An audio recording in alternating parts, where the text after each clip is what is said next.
दोस्तों इस वीडियो में बात करेंगे एक डेली यूज एक्सप्रेशन की, एक फ्रेज की, जिसका प्रयोग हम इंग्लिश कन्वर्सेशन में बहुताया करते हैं। और वो फ्रेज है या वो एक्सप्रेशन है बी गोइंग टू। यहाँ पर बी एक ग्रुप ऑफ एक्सिलरीज या फिर ये कहें एक ग्रुप ऑफ वर्ब्स को रिप्रेजेंट करता है। और वो वर्ब्स हैं is, am, are, was, were. Be going to को हम दो तरह से प्रयोग करते हैं। पहली तरह से हम बी गोइंग टू का प्रयोग तब करते हैं जब एक्सप्रेशन में टू एक प्रीपोजिशन होता है। अगर एक्सप्रेशन में टू एक प्रीपोजिशन है तो उसके बाद या तो नाउन आएगा या प्रोनाउन आएगा।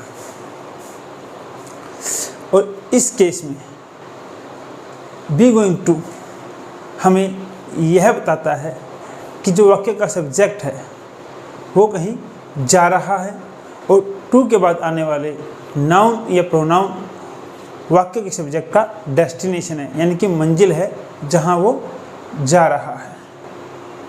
चलिए इन बातों को हम एग्जाम्पल्स के द्वारा समझते हैं। हमारा पहला example, Ram is going to school, कि राम स्कूल जा रहा है।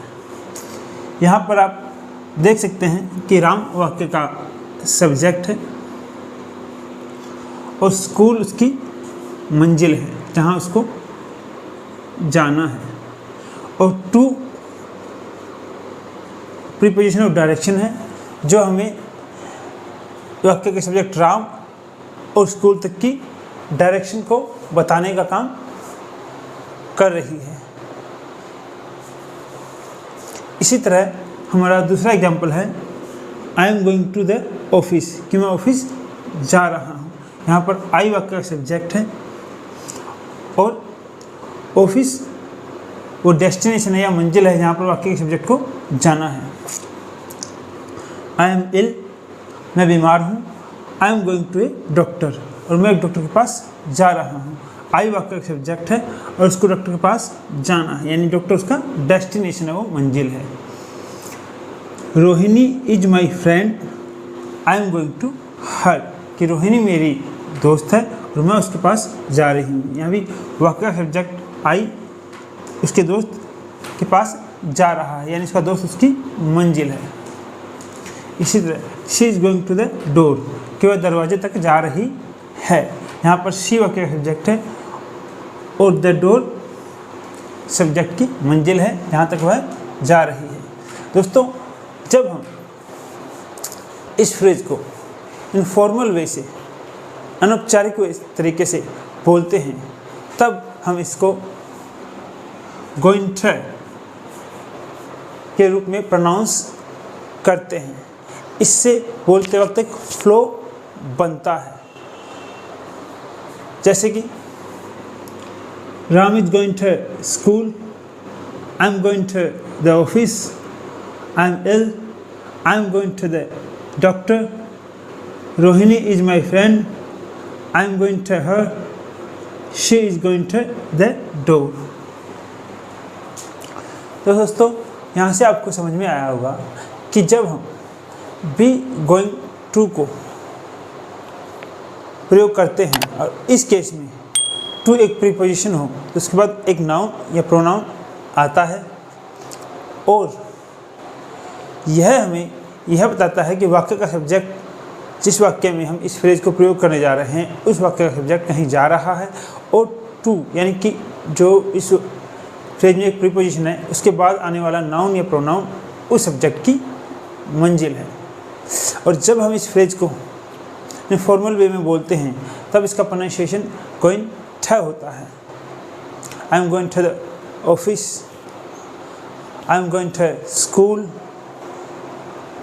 She is going to doctor. तो ये हमारे बोलने का तरीका होता है। चलिए अब हम बात करते हैं वी गोइंग टू के दूसरे प्रकार के बारे में, यानी दूसरे तरीके से जब इस फ्रेज को प्रयोग किया जाता है। दोस्तों अभी हमने देखा कि वी गोइंग टू का प्रयोग हम कैसे करते हैं जब फ्रेज के अंदर टू एक प्रीपोजिशन का रोल प्ले कर रहा होता है। और जब हम इनफॉर्मल वे में बात करते हैं तो कन्वर्सेशन के दौरान यानी वार्तालाप के दौरान हम बी गोइंग टू को कैसे प्रोनाउंस कर सकते हैं। अब हम बी गोइंग टू का एक दूसरा प्रयोग देखेंगे जहाँ पर टू के बाद वर्ब की फर्स्ट फॉर्म आती है और यहाँ पर टू एक प्रीपोजिशन का रोल प्ले नहीं करता, लेकिन वो टू प्लस वर्ब की फर्स्ट फॉर्म के साथ मिलकर एक इन्फिनेटिव का रोल प्ले करता है। अब हम बी गोइंग टू का प्रयोग कैसे कर सकते हैं जब टू एक इन्फिनेटिव का रोल प्ले कर रहा हो वर्ब की फर्स्ट फॉर्म के साथ, ये हम अब देखेंगे। चलिए पढ़ते हैं अपने करंट टॉपिक की ओर। देखिए दोस्तों, बी गोइंग टू जब टू के बाद नाउन या प्रोनाउन ना आकर वर्ब की फर्स्ट फॉर्म आए तब टू एक प्रीपोजिशन ना होकर एक इन्फिनेटिव का रोल प्ले करता है। यह हमेशा ध्यान रखें कि टू को जब हम वर्ब की फर्स्ट फॉर्म के साथ प्रयोग करते हैं तो वो एक इन्फिनेटिव का रोल प्ले करता है, प्रीपोजिशन का रोल प्ले नहीं करता। और इन्फिनेटिव अपने आप में एक बहुत बड़ा टॉपिक है और एक इम्पोर्टेंट टॉपिक है जिसको हम किसी दूसरी वीडियो में डिस्कस करेंगे। तो चलो दोस्तों हम देखते हैं जब बी गोइंग टू फ्रेज के अंदर टू वर्ब की फर्स्ट फॉर्म के साथ एक इन्फिनेटिव का रोल प्ले करता है तब हम उसको कैसे प्रयोग कर सकते हैं। सबसे पहले तो to talk about a planned future, एक प्लान्ड फ्यूचर के बारे में बात करने के लिए, एक ऐसा भविष्य जिसकी योजना हम पहले ही बना चुके हैं उसके बारे में बात करने के लिए हम बी गोइंग टू का प्रयोग कर सकते हैं जहाँ पर टू वर्ब की फर्स्ट फॉर्म के साथ इन्फिनेटिव का रोल प्ले कर रहा हो। For examples, we are going to buy a new car, कि हम एक नई कार खरीदने जा रहे हैं, यानी कार अभी खरीदी नहीं गई है लेकिन उसकी योजना पहले ही बनाई जा चुकी है कि हम कार खरीदने जा रहे हैं। और आप देख सकते हैं कि टू के बाद वर्ब की फर्स्ट फॉर्म आई है बाई, मतलब खरीदना। इसी तरह हमारा दूसरा एग्जाम्पल है I am going to call you at 8 PM, कि मैं तुम्हें 8 बजे फ़ोन करने जा रहा हूँ या मैं तुम्हें 8 बजे फ़ोन करने वाला हूँ। यहाँ पर भी जो बोलने वाला स्पीकर है वो सामने वालों को यह बता रहा है कि वो उसको कितने बजे फ़ोन करने वाला है या कॉल करने वाला है या कॉल करने जा रहा है। तो यहाँ पर जो फ़ोन करने का प्लान है, योजना है, वो अभी से बनाई जा चुकी है कि वह सामने वाले को 8 बजे फ़ोन करने जा रहा है। और यहाँ भी आप देख सकते हैं टू एक इन्फिनेटिव की तरह आया है और टू के बाद वर्ब की फर्स्ट फॉर्म कॉल आई है। इसी तरह हमारा तीसरा एग्जाम्पल है he is going to visit America next week, कि वो अगले हफ्ते अमेरिका घूमने जा रहा है।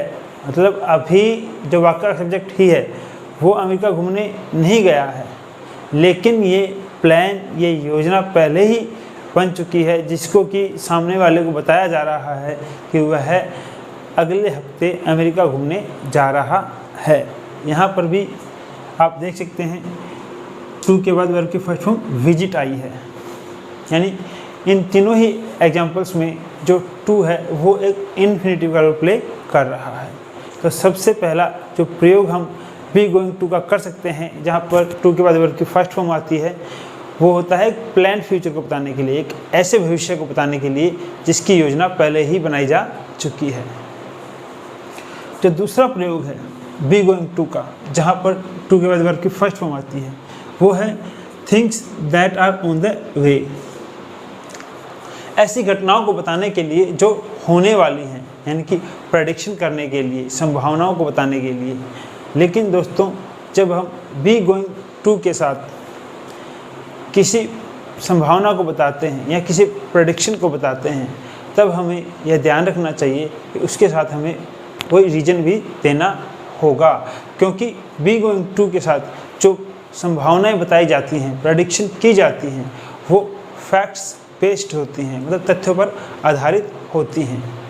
चलिए इन बातों को हम एग्जाम्पल्स के द्वारा समझते हैं। हमारा पहला एग्जाम्पल है, look at the cloudy sky, it is going to rain. बादलों से भरे आसमान को देखो, बारिश होने जा रही है।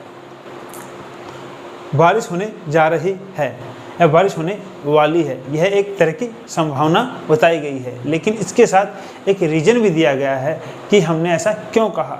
Look at the cloudy sky, यानी कि बादलों से भरे आसमान को देखो, यानी आसमान में बादल हैं और उसी को देखकर कहा गया है कि it is going to rain, कि बारिश होने वाली है या बारिश होने जा रही है। इसी तरह हमारा दूसरा एग्जाम्पल है, just look at the drunk person, he is going to hit pole, कि उस शराब पिए इंसान को देखो, वो खंबे से टकराने जा रहा है या टकराने वाला है। तो दोस्तों यहाँ पर भी जो संभावना बताई गई है कि वो इंसान खंबे से टकराने वाला है या टकराने जा रहा है, तो उसका भी एक रीज़न दिया गया है कि just look at the drunk person, कि उस शराब पिए इंसान को देखो, यानी कि उस व्यक्ति ने शराब पी हुई है और वो खंबे से टकरा सकता है, टकराने वाला है। इसी तरह दोस्तों हमारा तीसरा एग्जाम्पल है, your wife is going to have another baby in June, कि आपकी पत्नी को अगला बच्चा जून में होने वाला है। दोस्तों मान लो कि आपकी या किसी की पत्नी प्रेग्नेंट है और वो उसको लेके डॉक्टर के पास जाता है और डॉक्टर चेकअप करने के बाद ये बात कहता है कि your wife is going to have another baby in June, कि आपकी जो पत्नी है उसको अगला बच्चा जून में होने वाला है। तो यह बात उसने चेकअप करने के बाद कही है, यानी कि उसकी जो संभावना है, जो प्रेडिक्शन है, वो फैक्ट बेस्ड है। और यहाँ पर आप देख सकते हैं कि तीनों ही वाक्यों में जो हमने गोइंग टू का प्रयोग किया है, यहाँ पर टू एक इन्फिनिटिव है, यानी पहले वाक्य में look at the cloudy sky it is going to rain, तो टू के बाद जो हमारी वर्ड रेन आया है वो एक वर्ब है। इसी तरह दूसरा एग्जाम्पल है, just look at the drunk person he is going to hit, to के बाद जो हमारा वर्ड हिट आया वो भी एक वर्ब है, hit the pole. Your wife is going to have another baby in June, तो यहाँ पर भी टू के बाद वर्ब की फर्स्ट फॉर्म हैव आई है। तो इन तीनों ही वाक्यों में हमने बी गोइंग टू फ्रेज में टू का प्रयोग हैव इन्फिनिटिव के रूप में किया है। इसी तरह जो हम बी गोइंग टू का तीसरी तरह से प्रयोग कर सकते हैं, तीसरे प्रकार से प्रयोग कर सकते हैं, जहाँ पर टू एक इन्फिनिटिव है और उसके बाद वर्ब की फर्स्ट फॉर्म आ रही है, वो हम कमांड्स एंड रिफ्यूजल्स के लिए कर सकते हैं। यानी जहाँ पर कोई आदेश देना हो या कोई कार्य से करने से मना करना हो, वहाँ पर हम बी गोइंग टू का प्रयोग कर सकते हैं, जिस केस में टू एक इन्फिनिटिव हो। For examples, you are going to take that medicine whether you like it or not, कि तुम दवाई लेने जा रहे हो चाहे वह तुम्हें पसंद हो या ना हो। यहाँ पर आप देख सकते हैं कि इस वाक्य में आदेश दिया गया है, कमांड दी गई है कि you are going to take that medicine whether you like it or not. इसी तरह दोस्तों हमारा दूसरा एग्जाम्पल है, he is not going to play football here, कि वह यहाँ पर फुटबॉल खेलने नहीं जा रहा है या वह यहाँ पर फुटबॉल नहीं खेलने वाला है। तो दोस्तों इस केस में हमने कोई कार्य से करने से मना किया है, यानी एक तरह का रिफ्यूजल है। इसी तरह हमारा तीसरा एग्जाम्पल है, I am not going to wait here all night, कि मैं यहाँ सारी रात इंतज़ार नहीं करने वाला हूँ या मैं यहाँ सारी रात इंतज़ार नहीं करने जा रहा हूँ। तो यहाँ पर भी इंतजार करने से मना किया गया है, एक तरह का रिफ्यूजल है। और आप तीनों ही वाक्यों में देख सकते हैं कि टू के बाद वर्ब की फर्स्ट फॉर्म आई है, टू के बाद वर्ब की फर्स्ट फॉर्म टेक आई है, यहाँ पर दूसरे वाक्य में टू के बाद वर्ब की फर्स्ट फॉर्म प्ले आई है, और तीसरे वाक्य में टू के बाद वर्ब की फर्स्ट फॉर्म वेट आई है। यानी कि तीनों ही वाक्यों में जो हमने टू का प्रयोग किया है वो एक इन्फिनेटिव के रूप में किया है। दोस्तों यहाँ से हमें समझ में आया कि बी गोइंग टू फ्रेज को जब हम प्रयोग करते हैं और वहाँ पर टू के बाद वर्ब की फर्स्ट फॉर्म आए और उसे हम एक इन्फिनेटिव के रूप में प्रयोग करें, तो उसको हम किस तरह से वाक्यों में प्रयोग कर सकते हैं अपनी डेली कन्वर्सेशन के दौरान, रोज़ाना की बातचीत के दौरान। सबसे पहले तो कोई प्लान फ्यूचर बताने के लिए, मतलब कोई ऐसा भविष्य बताने के लिए जिसकी योजना पहले ही बनाई जा चुकी हो, या फिर things that are on the way, ऐसी घटनाओं को बताने के लिए जो होने वाली हैं, यानी प्रेडिक्शन करने के लिए, यानी संभावना को बताने के लिए। लेकिन यहाँ पर हमें यह ध्यान रखना चाहिए, जब हम बी गोइंग टू से किसी प्रेडिक्शन को बताते हैं, यानी किसी संभावना को बताते हैं, तब वो संभावना फैक्ट बेस्ड होनी चाहिए, तथ्यों पर आधारित होनी चाहिए। इसी तरह तीसरा प्रयोग जो है बी गोइंग टू का, जहाँ पर टू एक इन्फिनेटिव है, वो कमांड्स एंड रिफ्यूजल्स, मतलब कि आदेश देने के लिए या किसी कार्य को ना करने के लिए, कहने के लिए हम कर सकते हैं। दोस्तों जब हम गोइंग टू प्लस वर्ब की फर्स्ट फॉर्म को कन्वर्सेशन यानी कि इनफॉर्मल वे में बातचीत के दौरान, वार्तालाप के दौरान प्रयोग करते हैं, तब हम गोइंग टू को गोना कह के प्रोनाउंस कर सकते हैं। यहाँ पर आप ये ध्यान रखें कि जब हम गोइंग टू को गोना कह के प्रोनाउंस करते हैं, तब गोना के बाद वर्ब की फर्स्ट फॉर्म आएगी, यानी यहाँ पर टू का जो प्रयोग होता है वो इन्फिनेटिव के रूप में होता है। चलिए इन्हीं एग्जाम्पल्स को हम दोबारा पढ़ते हैं और यहाँ पर हम गोइंग टू को गोना कह के प्रोनाउंस करेंगे।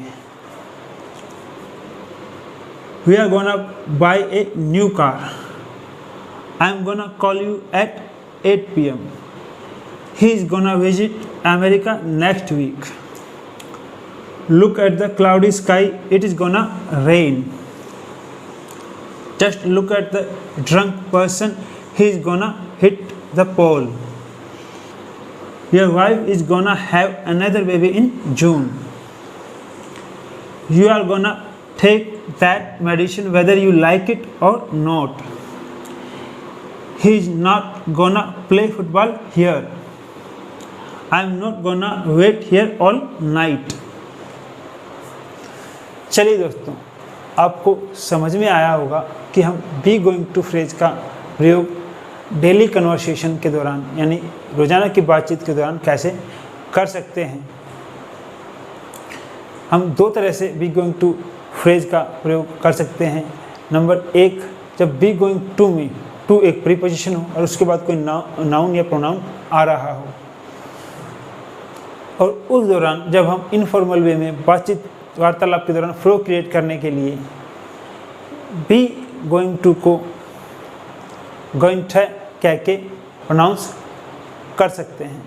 इसी तरह दोस्तों, जब हम बी गोइंग टू का प्रयोग एक दूसरे तरह से करते हैं, जहाँ पर टू के बाद वर्ब की फर्स्ट फॉर्म आई, वहाँ पर हम गोइंग ट को गोना कह के प्रोनाउंस कर सकते हैं या करते हैं। कि बी गोइंग टू फ्रेज का प्रयोग हम अपनी डेली कन्वर्सेशन के दौरान, यानी रोज़ाना की बातचीत के दौरान कैसे कर सकते हैं, और इस फ्रेज को आप जितना ज़्यादा प्रैक्टिस कर सकें करें, ताकि आपको बोलते वक्त यह फ्रेज बिल्कुल नॉर्मल लगे और आप आसानी से इसका प्रयोग कर सकें। अगर आपको यहाँ पर दी गई जानकारी अच्छी लगी हो और आपको कुछ नया सीखने को मिला हो, तो इस वीडियो को ज़्यादा से ज़्यादा लाइक करें, शेयर करें और इस पर कमेंट करें।